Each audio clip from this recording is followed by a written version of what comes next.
आज का हम लोग का पहला प्रश्न है, P और Q मिलकर एक काम को 6 दिनों में कर सकते हैं। Q और R उसी काम को 60/7 दिनों तक कार्य कर सकते हैं, यानी कि Q और R मिलकर उस काम को 60/7 दिन में कर सकते हैं।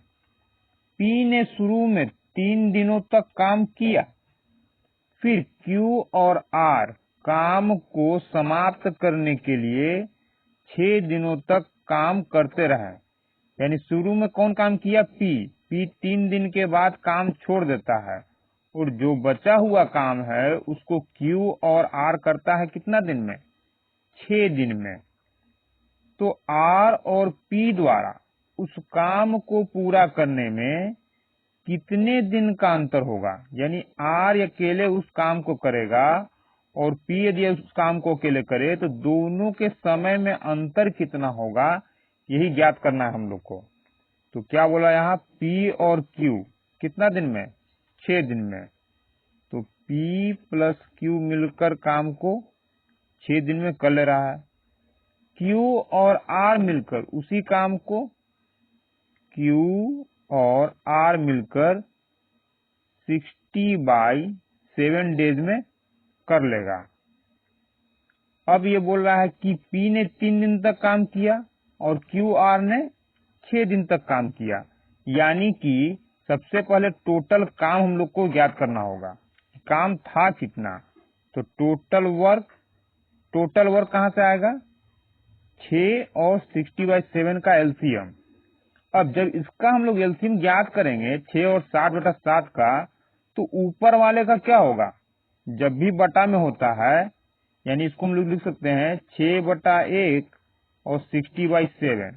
तो ऊपर वाले का निकलता है एलसीएम, तो 6 और 60 का हो जाएगा एलसीएम 60, और नीचे वाले का निकलता है मौसक, तो 1 और 7 का मौसक क्या हो जाएगा? 1। यानी हम लोग बोल सकते हैं कि एलसीएम कितना आया? 60। और जितना एलसीएम आता है वही क्या होता है? टोटल काम होता है, क्योंकि 1 को लिखना ही नहीं है, हर संख्या के नीचे 1 होता है। अब इसके बाद हम लोग एफिशिएंसी यानी क्षमता ज्ञात करेंगे। तो कहां से आएगा? PQ 6 दिन में 60 काम करता है, तो 1 दिन में कितना करेगा? तो 6 से 60 को भाग देंगे, 6 दहिये 60। अब ऐसा इसलिए किया गया क्योंकि क्षमता जो होता है वो 1 दिन का काम होता है। 1 दिन का किया गया काम ही क्या कहलाता है? क्षमता कहलाता है। तो ये तो 6 दिन का काम 60 था, तो 1 दिन का काम कितना आया? 10। यही हम लोग का क्षमता हुआ, यानी 1 दिन का काम को ही हम लोग क्षमता बोलते हैं। Q और R मिलकर 60/7 डेज में 60 काम करते हैं, 60 काम। तो 1 दिन में कितना करेगा? तो 60/7 से 60 को भाग देंगे, तो कितना बार में जाएगा? 7 बार में चला जाएगा। कैसे? इसमें भाग देना है, तो 60 किससे भाग देना है? 60/7 से, तो 60/7। ऊपर वाले को क्या करेंगे हम लोग? 60 को ऐसे ही छोड़ देंगे, और ये नीचे वाला क्या होगा? यहां आ जाएगा इनटू में, और 7 ऊपर 60 नीचे, अंक पलट जाता है। काट देंगे हम लोग 60 से 60, तो क्या हो जाएगा? 7 बचेगा, यानी भागफल कितना आ गया? 60। तो QR के द्वारा 1 दिन में कितना काम किया गया? 7 काम। ये हो गया इसका क्षमता। अब क्या बोल रहा है कि P ने शुरू में 3 दिन तक काम किया, तो P ने कितना काम किया हम लोग नहीं निकाल सकते हैं। कैसे? बोल रहा है कि P ने कितना काम किया 3 दिन तक, तो P 3 दिन में कितना काम किया हम लोग के द्वारा नहीं निकाला जा सकता है। ऐसा क्यों? क्योंकि P के द्वारा काम किया गया है, तो P का क्षमता हम लोग के पास होना चाहिए, और हम लोग के पास क्या है? P और Q दोनों का मिला हुआ क्षमता है। यहाँ क्या है? Q और R दोनों का मिला हुआ क्षमता, यानी P का क्षमता है ही नहीं, तो P ने 3 दिन में कितना काम किया हम लोग नहीं निकाल सकते हैं। अब आगे बढ़ेंगे। बोल रहा है क्यू और आर काम को समाप्त करने के लिए 6 दिनों तक काम करते हैं। तो पी ये क्यू और आर द्वारा 6 दिन में कितना काम किया गया ये निकाल लेंगे हम लोग। कैसे? क्योंकि क्यू और आर क्या बोल रहा है, क्यू और आर, यहाँ क्यू और आर का क्षमता हम लोग के पास 7 है और क्यू और आर कितना दिन काम कर रहा है, 6 दिन तक। क्यू और आर कितना दिन काम कर रहा है, 6 दिन काम किया। तो क्यू और आर का एक दिन का काम कितना, 7, तो 6 दिन में कितना काम कर लगा, एक दिन में 7 काम, तो 6 दिन में कितना काम, 7 छक 42 काम। अब टोटल काम 60 था, 60 काम में 42 काम हो गया, तो बचा कितना काम, 60 में से 42 को घटा देंगे तो आ जाएगा 8, 5 में से 4 गया 1, 18। ये शेष काम है और ये शेष काम किसके द्वारा किया गया था, क्योंकि अंत में क्यू और आर किया 6 दिन तक, तो क्यू और आर के द्वारा 6 दिन का काम तो 42 हो गया, तो ये 18 काम कौन किया, पी ने 3 दिन तक काम जो किया था ना, वही है 3 दिन का ये काम, यानी पी के द्वारा 3 दिन में किया गया काम।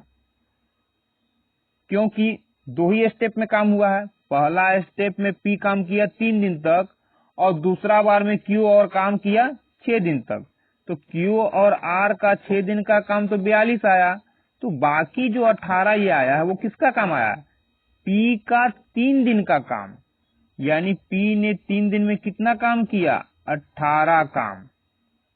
पी ने 3 दिन में कितना काम किया, 18 काम। तो पी एक दिन में कितना काम करेगा, तो 3 एकम 3, 3 छक 18, तो पी का एक दिन का काम कितना हो गया, 6। और हम लोग जानते हैं कि एक दिन का काम ही क्या होता है, क्षमता कहलाता है। क्यों, पी क्यू का ये क्षमता 10 है, तो क्या 10 है, पी क्यू द्वारा एक दिन में किया जाने वाला काम, तो ये क्षमता आया। उसी तरह से पी के द्वारा एक दिन में कितना काम, 6 काम, तो कह सकते हैं हम लोग कि पी का क्षमता कितना आ गया, 6। अब पी और क्यू दोनों का क्षमता 10 है, जिसमें पी का 6 है, तो बाकी जो बचेगा किसका होगा, 4 जो बचा वो क्यू का हो गया। अब क्यू का क्यों निकाले हम लोग, क्योंकि आर और पी का क्षमता हम लोग को चाहिए। क्यों चाहिए, जब तक आर और पी का क्षमता नहीं निकालेंगे तो आर के द्वारा टोटल काम में कितना समय लगा और पी के द्वारा टोटल कितना समय लगा ये नहीं निकलेगा।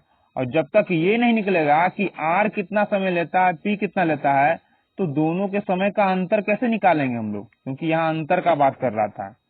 अब क्यू का क्षमता कितना आया, 4, यानी क्यू का 4 हो जाएगा, जबकि बोल रहा है कि क्यू और आर दोनों का क्षमता कितना निकाले थे हम लोग, 7, दोनों का क्षमता 7, जिसमें कि क्यू का 4 है, तो बाकी जो 3 बचेगा किसका होगा, आर का। यानी कि हम लोग कह सकते हैं कि पी का क्षमता 6 आ गया और आर का क्षमता 3, और इन्हीं दोनों का समय निकालना है। अब समय निकाल लेंगे हम लोग,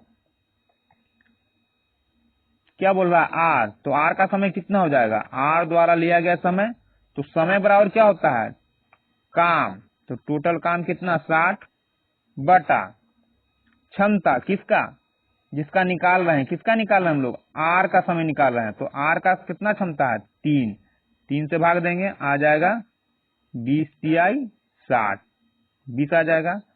अब पी का समय, तो पी द्वारा लिया गया समय कितना हो जाएगा, काम तो वही है 60, लेकिन पी का क्षमता कितना, 6, तो 6 से भाग देंगे 10 आएगा।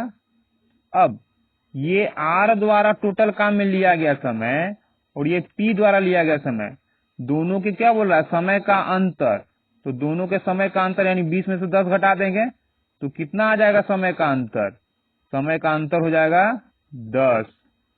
यही हम लोग का आंसर होगा। तो आर और पी द्वारा काम को पूरा करने में कितने दिनों का अंतर होगा, 10 दिन का अंतर होगा। हम लोग का अगला प्रश्न है, ए की कार्य क्षमता बी की कार्य क्षमता की 3 गुनी है, इसलिए वह एक कार्य को बी की तुलना में 60 दिन कम में काम करता है। यानी कि ए और बी दोनों का समय का अंतर कितना है? 60 दिन है। यदि वे दोनों एक साथ काम करें तो कितने दिनों में काम खत्म होगा?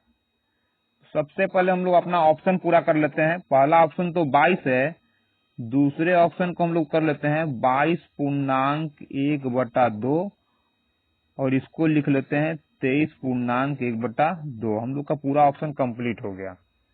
अब हम लोग मैथ को बनाना शुरू करते हैं। क्योंकि ये टाइपिंग में हम लोग को दिक्कत हो रहा था, इसलिए टाइप नहीं किए थे, इसको हाथ से ही लिख दे रहे हैं। क्या बोल रहा है? ए की कार्य क्षमता बी की कार्य क्षमता की 3 गुनी है।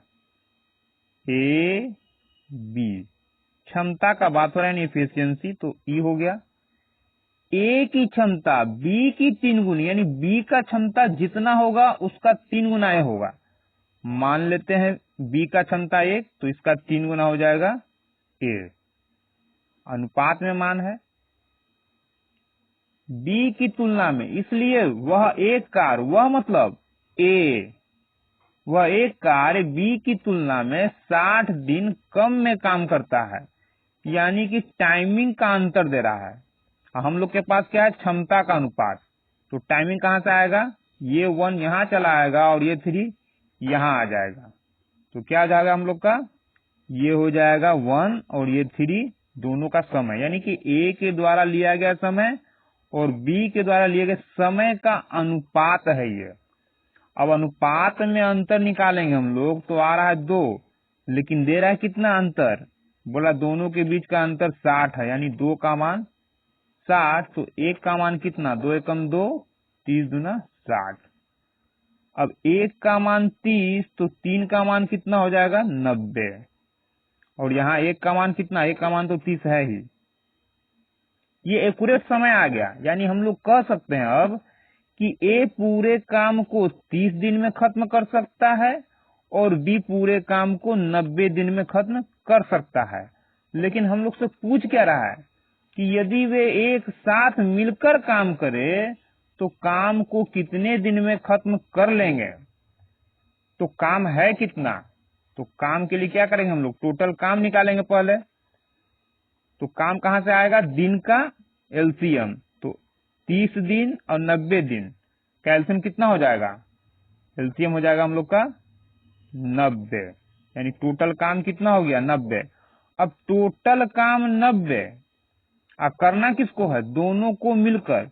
तो ए का क्षमता 3, बी का 1, तो दोनों का क्षमता कितना हो जाएगा? 4। ए एक दिन में 3 काम, बी एक दिन में 1 काम, दोनों मिलके करेगा एक दिन में 4 काम। काम करना कितना है? 90। तो समय कितना हो जाएगा?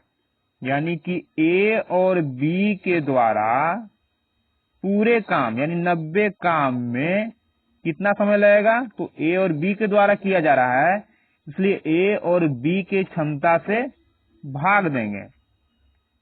तो आ जाएगा हम लोग का कितना? ये हो जाएगा 45। 45 दूना 90, 2 दूना 4, तो 45/2 भाग देंगे इसको, तो 2 एकम 2, 2 दूना 4, बचेगा 1, 2, तो 22.1/2 दिन। दोनों मिलके काम करेगा तो काम को कितना दिन कर लेगा? 22.1/2 दिन में काम कर लेगा। ऑप्शन नंबर बी हम लोग का आंसर होगा।